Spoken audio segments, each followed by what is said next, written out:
Hey everybody, I'm Aaryn Lang. Welcome to We gonna take it, gonna take it, gonna take it, gonna take it, gonna take it,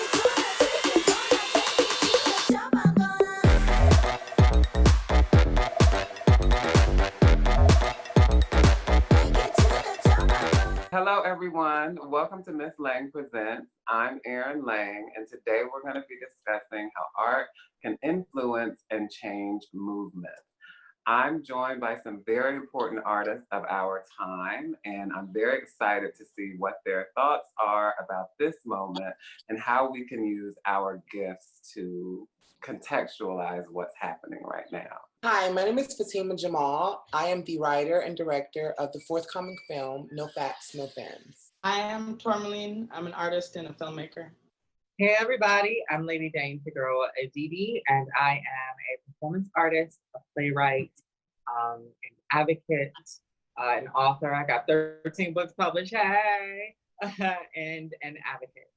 Hi, I'm Ahya Simone. I'm a multidisciplinary artist who mainly uses the harp and my vocals along with filmmaking to storytell. And in addition, I'm also the creator, writer, and director of a series called Femme Queen Chronicles, which is a story about 4 Black trans women living in the city of Detroit. Thank you all for joining me today. I know this was a super quick turnaround, so I just really appreciate that you all had time for me. And I'm so excited to share your thoughts and your brilliance with this massive audience that we are on here. What work or works let you know that you wanted to be a storyteller? I guess I'll go first. Any work that really was Black, right? Like allowed for anyone who was watching to experience the fullness of what it means to be a Black person. You know, growing up in the 80s, there was not a lot of stories and or representation specifically for Black trans women. So what happened is that I had to imagine myself in a lot of these roles or a lot of these stories and what that could mean for my own way of existing in life. It kind of activated my imagination and also activated within me the desire to have these stories told. There were 3 films for me. And the first would be Marlon Riggs' Tongues and Tide. Then Black Is, Black Ain't, also Marlon Riggs, and Paris is Burning. I say that those 3 films, I think, made me want to be a filmmaker because it was the way that they did a truth telling about people like me. In Tongues and Tide, Marlon giving voice to Black gay men, during the late 1980s, early 90s. And it was just a powerful response to me of how writers, activists, culture workers, and thinkers asserted their being in such a bold and evocative manner. And Black Is, Black Ain't, for how it, I think, delved into intracommunal dialogue. That is something that I am wanting to accomplish in everything that I put out. That is my work. And Paris is Burning, just in the way that it showed me how Black trans women lived during the time that I wasn't alive. Tourmaline, Aya. Yeah. For me, it was The People Could Fly by Virginia Hamilton and illustrated by Diane and Leo Dillon.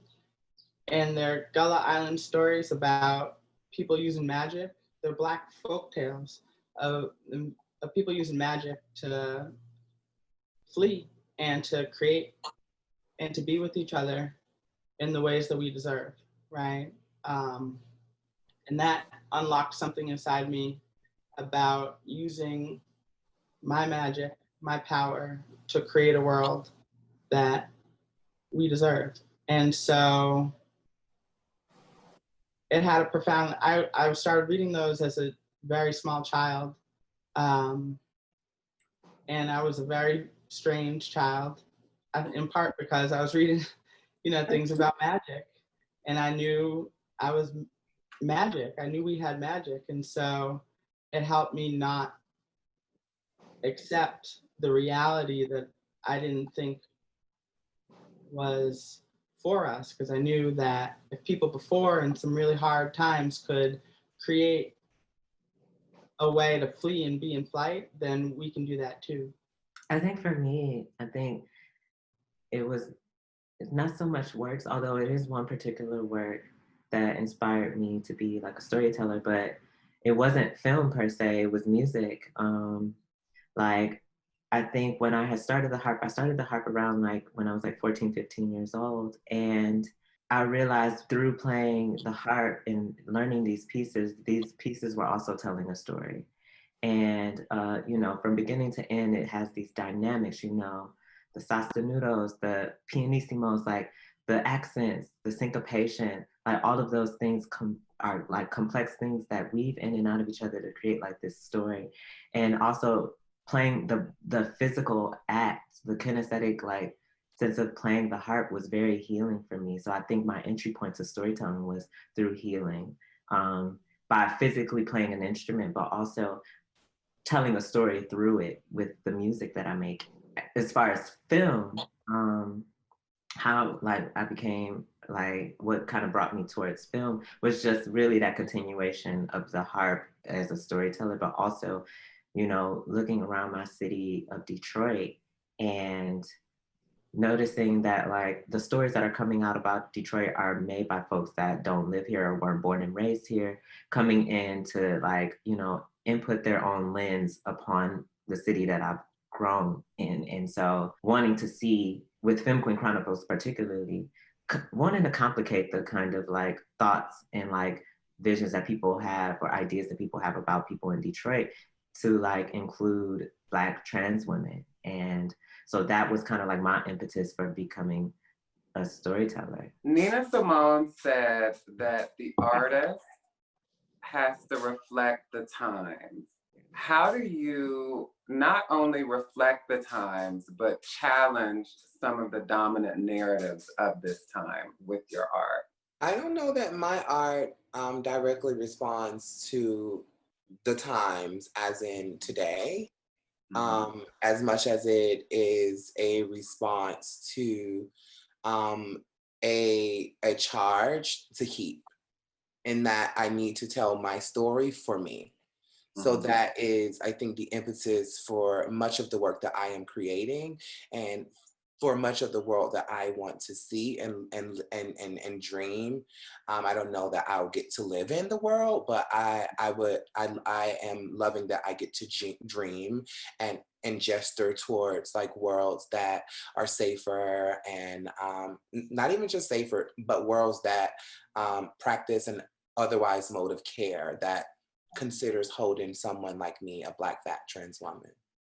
I think for myself, I love that Nina Simone quote, because I think for myself, I write a lot of things, right? So like I write plays, I write screenplays, I write books as well.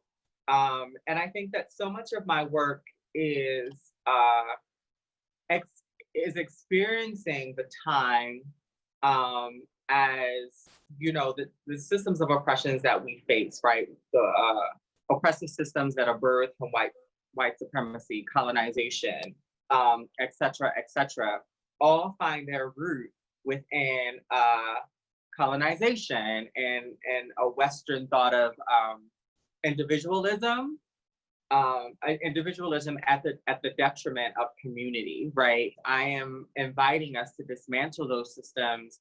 I'm also inviting us to acknowledge that the way that transphobia, for example, manifests now in this time finds its root within colonization and the attempted genocide of Indigenous peoples. And also, I also create work because I believe that the artist, what art does, one of its great callings and one of our great gifts is that we actually help to activate a world beyond this one. We help to activate our imagination, right? I do not believe that in these moments that the solutions that we are seeking can be found within the imaginations of white people.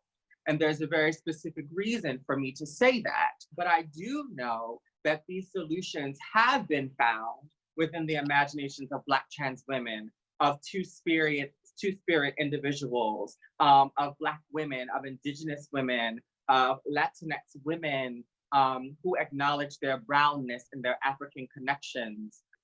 The work is reflecting the times, it's critiquing the times, it is asking us to dismantle these oppressive systems, and it is also inviting us to live in the reality and to realize the reality is possible now of a world that is free of oppression.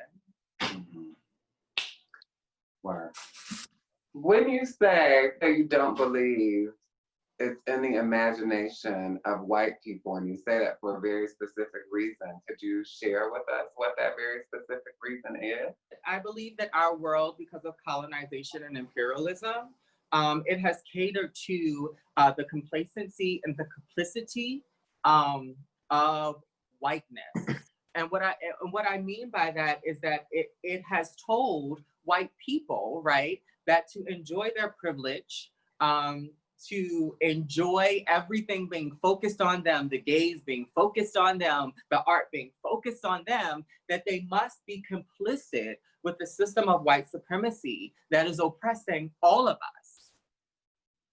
And so the upholding of that privilege, the refusal to acknowledge these systems, right, is rooted in comfort, and a comfort that the system has specifically created to create, to keep the privileged, and in this hierarchical white supremacist system, right, there's a hierarchy, right? And at the top of that hierarchy, there are white people, and specifically white cis het men, to keep them complacent and complicit, and also perpetuators of it. You know, I always say that white supremacy attempts to deaden the imagination. That is in part why, particularly in the United States, the arts is not honored for the amazing gift and the essentialness that it is to our culture, right? Culture creates, right? Art creates culture, culture creates the world. And what white supremacy does is that it actually steals, right? It steals, appropriates, which is another word for stealing, the culture, and discards the beings, right? It discards the people. And so what is needed now is beyond the imagination of those who have enjoyed white privilege. So I've been seeing and I've been hearing, you know, a lot of people say that this time in 2020, you know, the year of our Lord and Savior coronavirus, is different than uprisings past, and just, I think, movements past. What do you all think about this moment? And does it actually feel like a new world is coming through what's happening now? Or does it just feel like the same old two-step? You know, I think that it better be, because if it's not, we're gonna be living this moment over and over and over and over again until we're out of it, right? Like, we can make a choice. We can either move with this sea change and get on to some things that feel really, really good. Just say, okay, we left all that behind. And we did it through reparations, through learning new ways to intervene, through learning new ways to resolve conflict, through supporting each other, through new networks of care, right? Through allowing all of who we were meant to be on and in this world. Or we could just stay in this and do the two-step. We can be back in this moment as long as it takes. But I think that we're ready to be on to the new imagination. So it's not that we're doing something new, it's that the whole world is catching up to us finally. Right.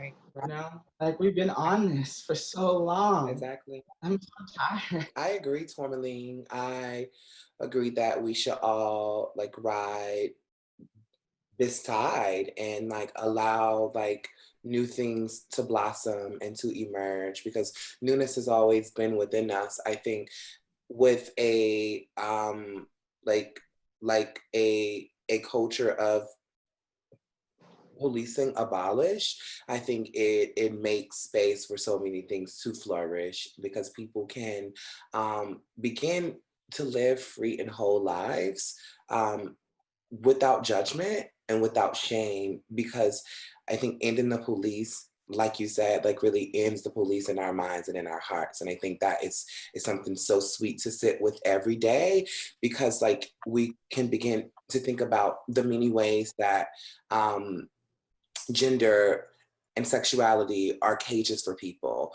And with no police, like we have to gesture towards worlds that like we could come together to actually protect and care for each other. Because one thing I'm clear about is that abolishing the police is doable. But I am ready for us to start thinking towards the world where there is no police force and these people are still going to want to be the police that they once were. And I feel like it's going to embolden a lot of white supremacists to rise again. So it's like, how are we coming together to care for each other, because they are going to attack. So this is the perfect moment, I think, for the world to defer to trans people, to say, hey, you have been world building for years. How can we listen to you? How can we step to the side? How can we let you lead? Because your leadership is what we need. Yes. That's right. That's Angela it. Davis said the same thing. Angela Davis said that trans people are the model of abolition, you know, abolishing things that everybody understands as paramount to who we are, you know, that trans people completely obliterate, you know, that notion, and we give a vision of what that could look like. I love that you brought up, Fatima, the police in our heads in Tourmaline. I know you've also spoken about the police in our heads. What do you think the artist's role is in helping us to rid ourselves of the police in our heads and in our hearts? So in 2008, I was an abolitionist organizer, right? And so me and Miss Major and Angela Davis and a lot of other people came together and we created a conference called Critical Resistance 10. Mm-hmm. And Black trans people took over this conference, right? Like we made it impossible to pay attention to the freedom dreams that we had been living through our existence at tip. And I think it changed how many people, Angela Davis included, understood the power of the very existence of Black trans. We're living that freedom dream. We're living that freedom. Because so much of oppression is that it distances us away from like feeling and embodiment, you know, that we only become, I think, the sum of trauma and violence. Every single artist on this panel has made me feel something. And I think that the more that we lean in towards feeling, the more that we can acknowledge how human we all are. I echo that. Every single one of you have touched me in a very special way, whether personally, but also within your art, that has influenced me and helped me develop it as an artist. And I just want to let y'all know that right now. Y'all are very special to me. But also, I just think the role of the artist is to imagine, right? Like, you cannot be an artist without an imagination. You cannot be an artist without saying the thing that will, to everyone out loud, that will eat you up alive if you don't. And I think that's the role of the artist, is to say the things that we all see, and say the things that we, and even say the things that we don't see, to call it out so that we can move towards dealing or finding a solution. I find that the role of the artist, particularly for me, is to, one, yes, like Fatima said, to heal, and to reconnect us with ourselves and each other. I actually have a mantra that I write in my journals, my morning pages every day. It's like, my art connects me to myself and my community. And like, that's what the role of the artist is to connect, weave. The question reminds me of a Clark Sisters song. as my image pay homage to the late great Dr. Maddie Moss Clark. But I just, as we're all speaking, I just think about the text of Endow Me, a few lines to interpret, to prophesy, to desire, right? To understand, Yeah, the holy word. Tourmaline and Dane, I know you both explore historical themes in your work. I wanted to know, why is it important for you to place trans people in the past? And also, how do you feel about modern representations of trans people in film, television, theater, and even music today? I think that this question is linked to your last question, right? Like, and I heard I was like almost over here tearing up, y'all, because y'all don't even understand. Y'all know, right? And I do so many things, and I didn't list off historian, right, or educator, or priestess, right? Like, in my introduction, and Jamie Sither and I co-edited the Black Trans Prayer book, and I was like in tears as y'all were talking, because trans people, what we call trans people now, and indigenous cultures around the world, held spiritual prominence, were essential, and were known for these things of interpreting and prophesying and healing and dreaming new worlds, and were able to actually transcend life, death, and rebirth because we were beyond a binary. And so I know all of y'all personally, y'all are brilliant, but to hear these things come up, and your answers and your awareness of self is so affirming for me, because the reason why I put so much history in my pieces, and the reason why I fight for us to acknowledge that trans people existed before, Christine Jurgensen, right? that there was a Lucy Anderson Hicks, right? That there was a Mary Walters, right?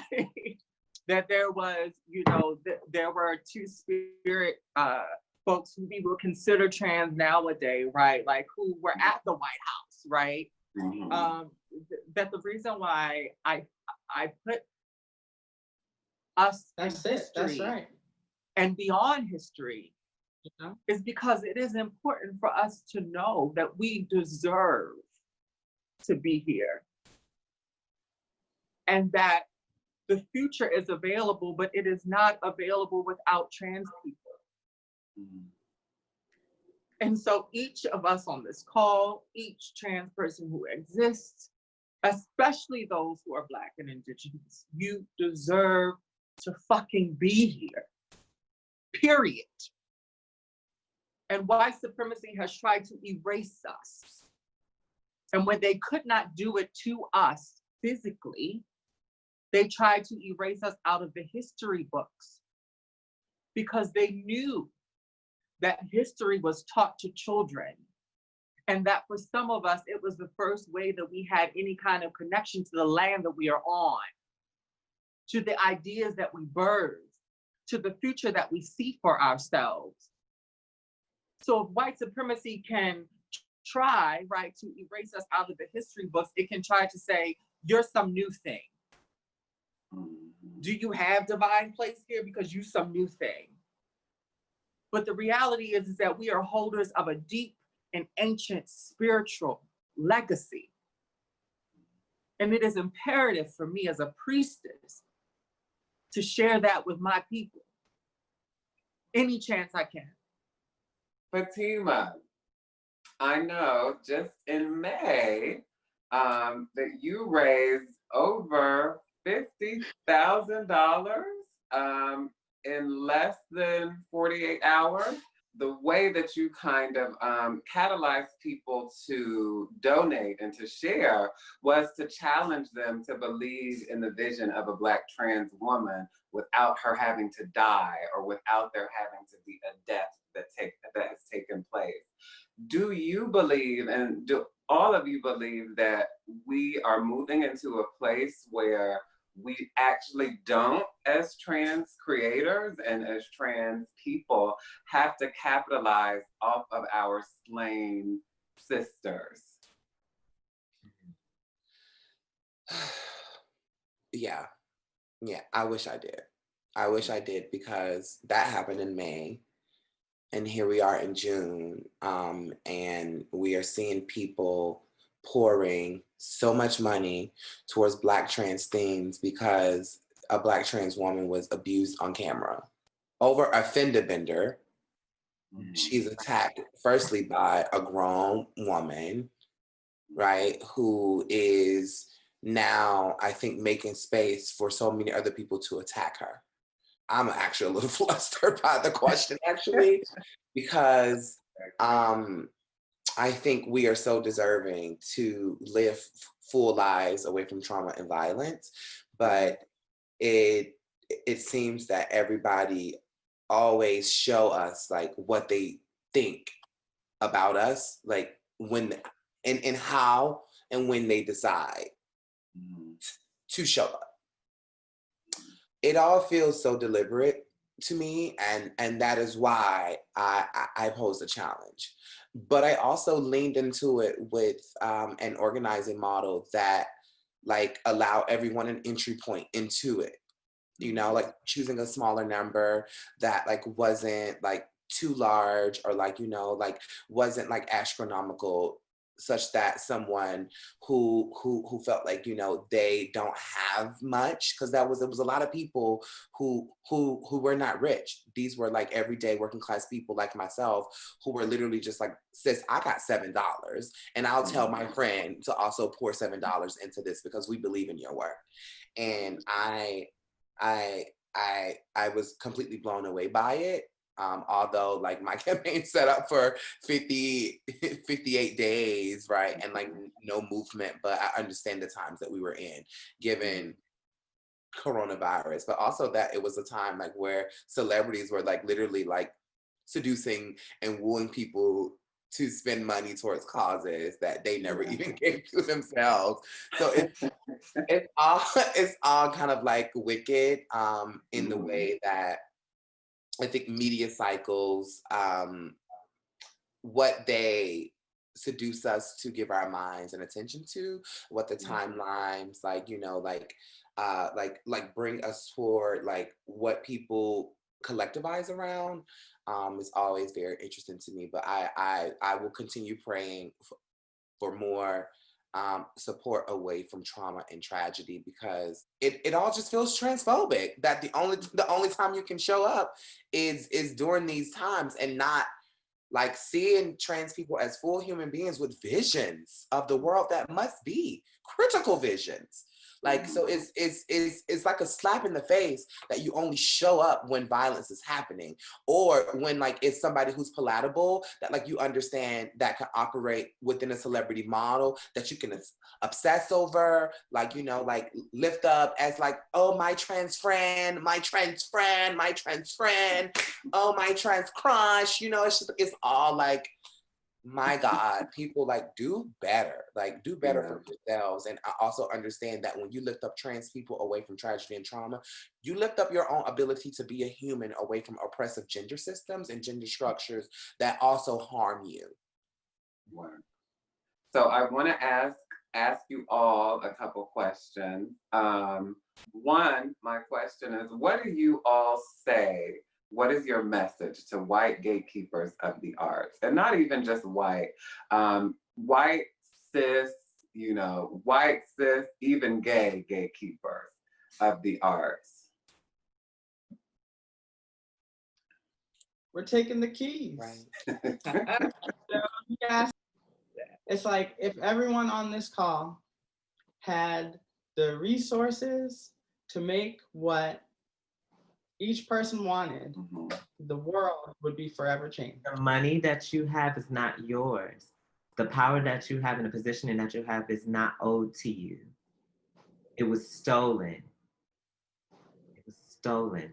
And you Blood money. Blood money, honey. Blood money.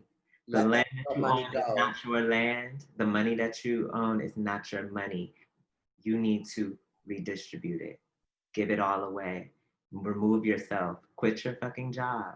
Like, move out of the way. Just move out of the way. I wrote a whole piece called A Painting in my book for Black trans girls who got to cuss a motherfucker out when snatching and edging and now. And so when you ask me like, what would I say to white cis gay gatekeepers? Everything I have to say is in that piece, which is echoing what everybody else has already said. Open your purse. Sometimes you need to move out of that position. Give us money. Reparations now. Get out of the way. It's like get out of the way and allow beautiful things to blossom, to flourish. Period. Yeah. And lastly, ladies, and again, I want to thank you all so much for trusting my vision for Miss Lang Presents. And I thank you all so much for just bringing your brilliance and your talents to this space. I want to know, what is your message to Black people? Get your house in order. I would say that there is no Black liberation without the total dismantling of transphobia and cis sex essentialism. So if they're not about trans people, then they're really not actually about Black liberation. Black people know that your power is ancient, and it's already inside you. And white supremacy is always constantly trying to snuff it out. So basically, what Fatima said, get your house in order, which means get your spirit in order too. Remember that your power thrives outside of this, and that is another world outside of this. And I'll also add that transphobia, homophobia, ableism, all these things are distractions and tools of white supremacy. So if you are not going to like move towards a world that considers the abolition of police systems and structures to allow new networks of care to flourish and for people to prosper, you're an agent of white supremacy. Say that. I would add that we deserve to feel good, right? And imagine how good it will feel when we release the belief that we have to be in a binary, right? That we have to be in this gender binary. That's not ours. That's not ours to carry and hold. We learned that from someone else. We were forced into that. Imagine how beautiful it will feel when we just let that go. That was never ours to begin with. We don't deserve that. We don't deserve to be carrying that for other people. Y'all got me in here about to shout or everything. Ashe, baby. Yes. Well, ladies, this concludes our very, very fruitful dialogue. Thank you so much. Aaryn, thank you. Thank you, Aaryn, for like. Love you to the moon, bitch. I love you all to the moon. This is a dream come true for me, to be able to have you all in one conversation, especially with this audience that I think, is so desperately in need of something new and something fresh. I'm just excited and hopeful for this new world. I think, Tourmaline, you always expand for me just my own dreams and my own, just the possibilities of my dreams.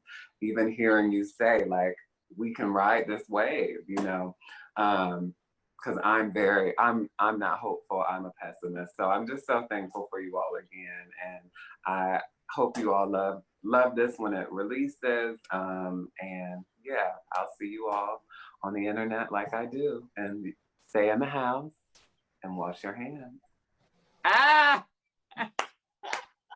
Love you, girl. Love y'all. I love y'all.